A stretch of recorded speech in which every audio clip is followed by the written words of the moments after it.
है ओ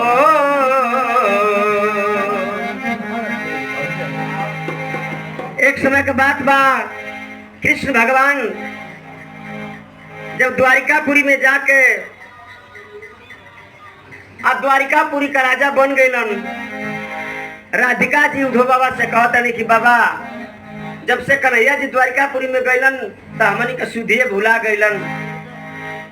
एक दिन अचानक उनसे मुलाकात हो गई। उनका रथ जात रहे, राजा के रूप में बैठल रहलन।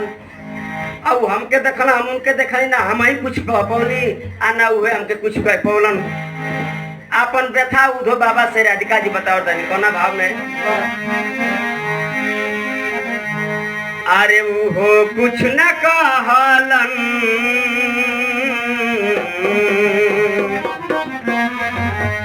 अरे वो कुछ न कहलन, न हमसे कहाइल। वो कुछ न कहलन, न हमसे कहाइल। निकल गइल मोटा छुपाइल छुपाइल।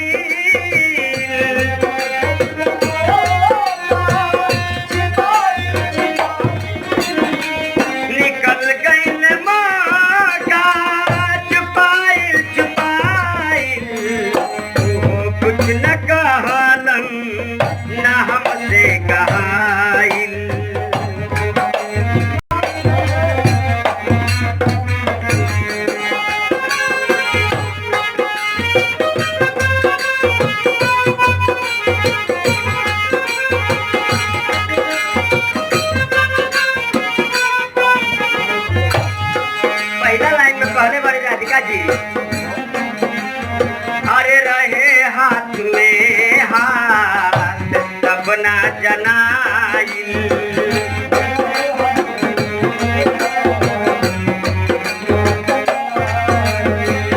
रहे हाथ में हाथ तब ना जनाइल।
आशीर्वाद आइल बा, सम्मान आइल बा मर्दा की धरती से।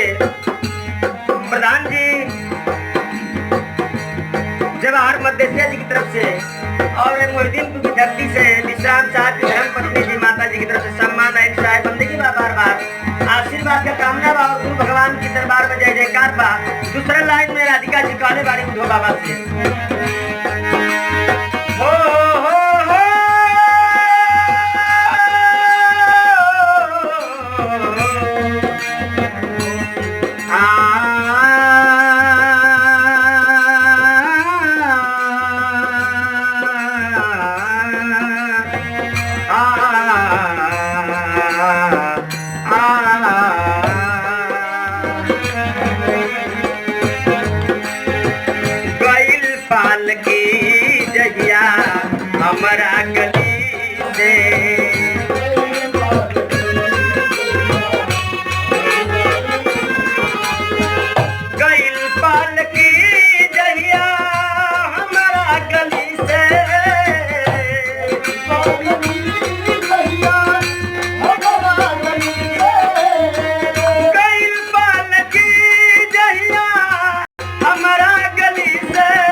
साहेब बंदगी बा बार बार कहना बा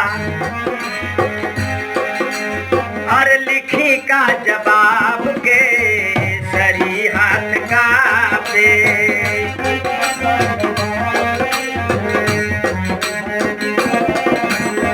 बहुत बहुत सम्मान आइल साहेब बंदगी बा सबके आशीर्वाद का कामना बा लिखी का जवाब के सरी हाथ का पे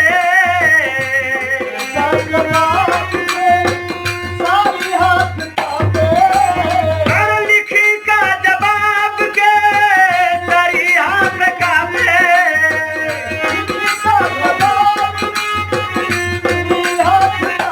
ये आशीर्वाद है बा मर्दा की धरती का प्रधान जी जवाहर मदेशिया जी की धर्मपत्नी माता जी की तरफ से सम्मान है साहेब बंदगी बा बार बार और भजन के अंत में राधिका जी कहले बाड़ी लिखी का जवाब के सरी हाथ का पे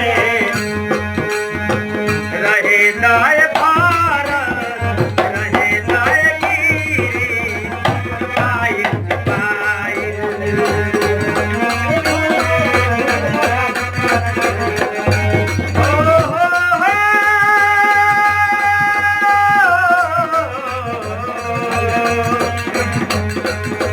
राम बचन प्रधान जी नरवल की धरती से इनकर और भौजाई माता जी की तरफ से सम्मान है साहेब बंदगी बा बार बार कहना बा न कहलन न हमसे गाइल रहे तो जवानी बा पायल पायल वो कुछ न कहलन न हमसे कहाइल